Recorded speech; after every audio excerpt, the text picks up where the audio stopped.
Le Seigneur soit avec vous. Et avec votre esprit. Évangile de Jésus-Christ selon saint Jean. Gloire à toi, Seigneur. En ce temps-là, Jésus déclara, « Moi, je suis le bon pasteur, le vrai berger, qui donne sa vie pour ses brebis. Le berger mercenaire n'est pas le pasteur, et les brebis ne sont pas à lui. S'il voit venir le loup, il abandonne les brebis et s'enfuit. Le loup s'en empare et les disperse.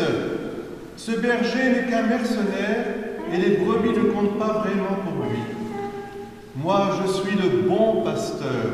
Je connais mes brebis, et mes brebis me connaissent, comme le Père me connaît, que je connais le Père. Et je donne ma vie pour mes brebis. J'ai encore d'autres brebis qui ne sont pas dans l'enclos. Celles-là aussi, il faut que je les conduise. Elles écouteront ma voix. Il y aura un seul troupeau et un seul pasteur. Voilà pourquoi le Père m'aime, parce que je donne ma vie pour la recevoir de nouveau. Nul ne peut me l'enlever, je la donne de moi-même, et j'ai le pouvoir de la donner, j'ai aussi le pouvoir de la recevoir de nouveau. Voilà le commandement que j'ai reçu de mon Père. Alléluia.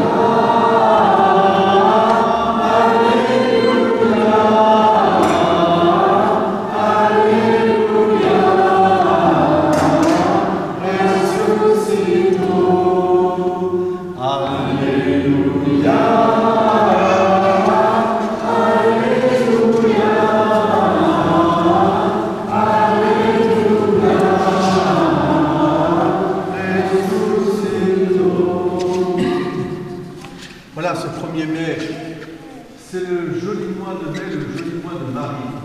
Et alors, quoi de plus beau que d'apporter en ce jour Pauline pour qu'elle soit dans cette vie même, cette vie éternelle, cette vie divine que Jésus nous a donnée. Tu vois, Pauline, on a le cierge pascal, ça nous rappelle que Jésus, mort et ressuscité, le crucifié, il est vivant. Alléluia, ressuscito, je suis ressuscité.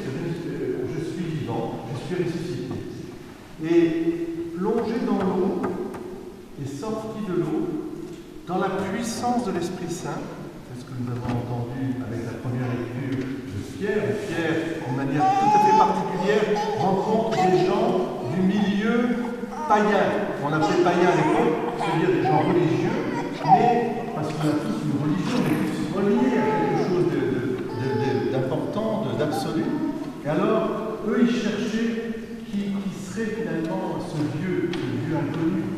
Et Pierre leur annonce Jésus-Christ et ils croient. Et dans la puissance de l'Esprit Saint, ils sont baptisés. Parce que Jésus-Christ, pourquoi Jésus-Christ est vraiment l'envoyé de Dieu? Parce qu'il donne sa vie. Vous comprenez? Ce n'est pas un Dieu qui commande. Ce n'est pas un Dieu simplement qui nous dit il faut faire ceci, cela. Oui, il y a une loi, d'accord. C'est un Dieu qui donne sa vie, c'est-à-dire ce qu'il y a de plus, je dirais, accordé à l'élan créateur, à la création que nous voyons, mais aussi, surtout, à l'humanité que nous sommes. Qu'est-ce qu'il y a de bon dans l'humanité? De donner sa vie pour d'autres élèves. Et quand quelqu'un vient dire « Dieu est amour », et je vais vous montrer ce que ça veut dire « vous aimer », je vais vous montrer ce que veut dire pour Dieu « aimer les hommes », et qui monte sur la croix, et qu'il donne sa vie, et qu'il ressuscite, alors là, oui, je comprends qui est Dieu. Ça vient au plus profond de moi. Ça vient comme régénérer ma vie, avec une vie qui ne passera pas. Je suis ressuscité. Tu ne mourras pas de mort. Tu t'endormiras de cette vie pour t'ouvrir à la vie éternelle. C'est quelque chose qui est au plus intime de notre cœur. Parce que où est-ce que je vais? Est-ce que cela s'arrêterait? C'est pas possible. L'arbre de vie. Vous, les parents qui avez donné la vie à votre enfant, mais vous-même, ici, d'un arbre de vie, de deux belles familles qui sont unies ici. Et puis, je pense à vos grands-parents, à vos grands-mères en particulier, en tout cas. Voilà. Et puis, tout ça, ce serait fini. Ce n'est pas possible. D'ailleurs, quand je vois Pauline, je dis, ce n'est pas possible. C'est la preuve. C'est pour ça qu'il faut entrer en profondeur dans cette relation. Qui est Dieu? C'est quoi Dieu? C'est une philosophie? Ça ne sert à rien. Enfin, ça sert un peu, mais ça ne sert pas à grand-chose. Parce qu'on est toujours en deçà, et puis on cherche. Est-ce que c'est une, je ne sais pas moi, est-ce que c'est un programme politique? Oh, je ne sais pas, mon Dieu, si c'était ça alors, non, c'est une vie, et une vie éternelle, c'est-à-dire c'est un amour qui se donne et qui continue à se donner. Et qui s'accorde à vous les parents. Il y a 5 ans, vous vous êtes dit oui. Bon, est-ce que vous voulez vous dire oui aujourd'hui? Ben oui, regarde ça, on voit lui, avec Pauline au milieu, vous imaginez, revenir.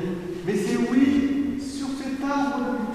Et je le dis avec beaucoup de respect pour les personnes qui sont en recherche, et qui se disent, mais c'est quoi, et pourquoi cette église, elle est toujours là, etc. Et cet évangile, et cette fascination qu'on a pour la Bible, et en même temps pour cet évangile, et le visage du Christ, qui est extraordinaire. Alors je vous invite à aller voir la série de John. Allez voir cette série extraordinaire sur Netflix, elle est en DVD maintenant. Il y a plusieurs saisons, c'est la 3e saison maintenant, sur la vie du Christ. Qu'est-ce qui se passe dans cette série? C'est ce qu'on voit dans l'Évangile. Ce sont des rencontres. Je vis ma vie, je suis en famille, vous avez vos enfants, et tout à coup, il y a la rencontre dans le quotidien de ma vie, avec mes joies, mes peines, mes soucis, avec mes interrogations, dans mon travail, je me dis, mais donnez du sens à tout ça, et tout à coup, Jésus arrive. Il vient et il transforme la vie de Pierre, de Simon-Pierre qui était un bon pêcheur au sens du terme, il était bagarreur aussi, il aimait bien tirer l'épée, on le verra.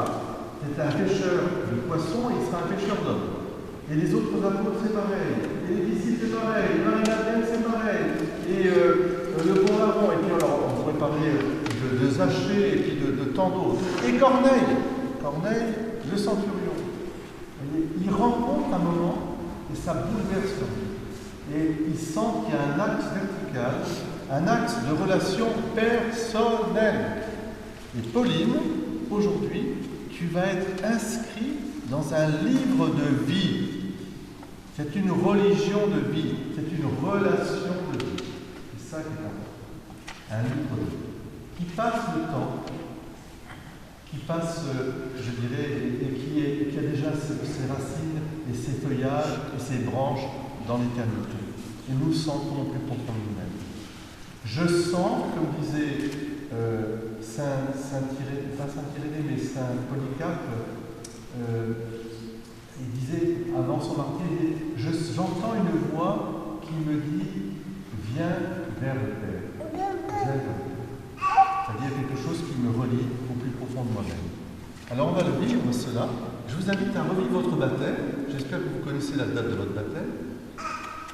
Peut-être, peut-être pas. Ceux qui ont eu l'activité, sachez la date de votre baptême et fêtez-la comme un anniversaire. Et alors, ce ne sera pas trop difficile pour elle, pour Pauline, parce qu'un 1er mai, ça, on s'en rappellera. Hein. Normalement, il y a le muguet. Donc, il faudra mais il y aura le 1er mai. Et à chaque fois, au sens de son anniversaire de naissance, oui, mais de sa renaissance, c'est-à-dire de cette vie éternelle, oui aussi. Sachez de fêter son anniversaire de baptême. Alors, je vous invite maintenant, en procession, on va chanter les litanies, on va aller vers le baptistère, et après je donne...